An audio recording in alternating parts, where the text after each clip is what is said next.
What, I mean, how did you get into this, or how did you fall into this?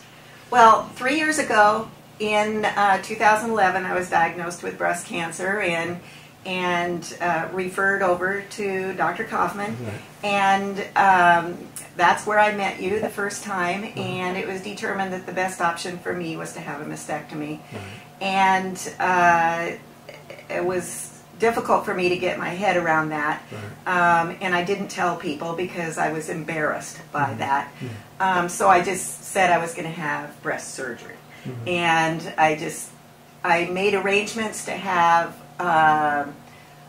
immediate reconstruction upon the mastectomy, so I figured, boy, I'd wake up and I'd be just normal and go right on with life, but that's not what it turned out to be. There were complications. I wasn't able to get the kind of reconstruction that I wanted, and so consequently I went home and was in recovery, and I had no breast, and I was like, well, what do I do now? I need to go back to work.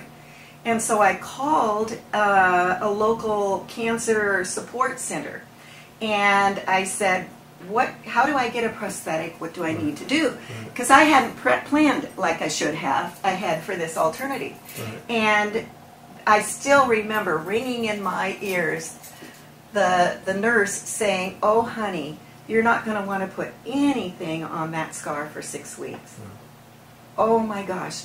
That was the first time out of this whole experience that I cried, because I was just devastated. I thought, I can't go back to work like this. I'm a professional woman, and it just didn't line up with my self-image.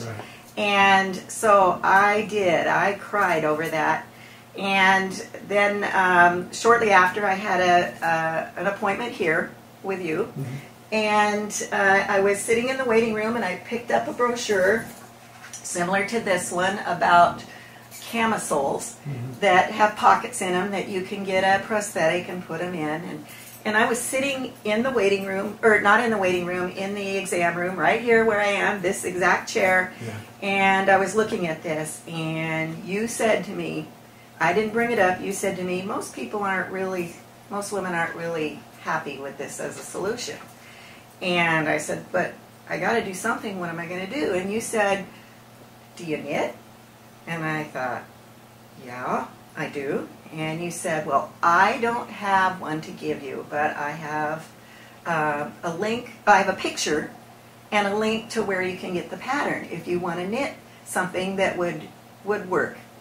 And so I grabbed onto that thing, and I took it home, and I immediately made a phone call to a really good friend who is a really great knitter, and I said, Phyllis, would you knit one for me? I could do it, but I'm not emotionally, I'm exhausted physically, I'm just not in a place where I can do this. And she said, absolutely, I'll do it. And I think that was on a Tuesday. And I ventured out for the first time into the real world that Sunday to church. And I stuffed my bra full of a sock, and I put a jacket on over my shirt so that I would be covered up. And I met her there, and she handed me a little bag with 2 knockers in them. And I grabbed that, and I went into the bathroom stall, and I swapped out that sock for that knocker, and I went, oh my gosh, my own bra, not an ugly old camisole, soft and light and pretty. It was pretty. And I took off my jacket with confidence and went on from there. And I just thought, oh my gosh, I have to make sure that the doctors have these in their offices to give women so they can give them to them right then.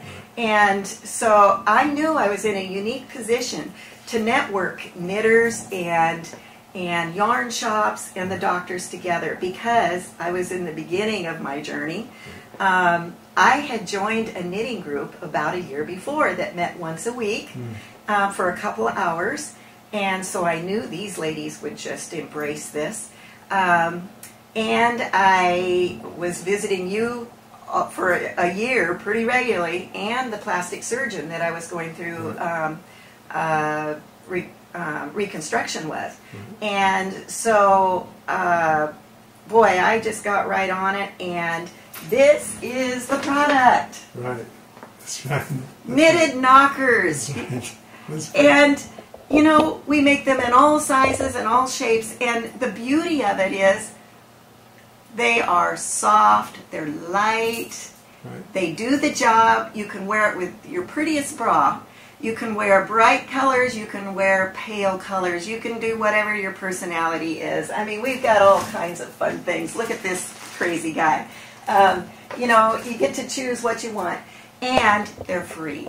We make sure they're available to everybody for free, and my goal in the beginning, and has been all along, is to provide everything that's needed to Whatcom County. And we're doing that.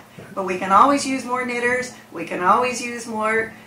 We have plenty to give out. If you find you need one, you know, go on to Facebook and connect with me that way. Just go Google or whatever it is for, to find it. Go on Facebook and say, I guess it's put a search out for knitted knockers, and it'll come up. And then just contact me and I'll send it to you happily. No charge. And, you know, I've been told, and Dr. Kaufman can probably elaborate on this if he chooses to, that sometimes women cry when they get these because it touches them. And I know it did me. So I just know that there's a solution out there for us that is just a win-win. Right. Great. That's my story. That's right. Thank you. Mm-hmm. Well, I want to follow Barbara's comments about the knitted knockers, because I really believe that this has been a great benefit to patients. Just when the patients come and I give them the option of having a knitted knocker, they don't know what it is. They love the name, knitted knocker.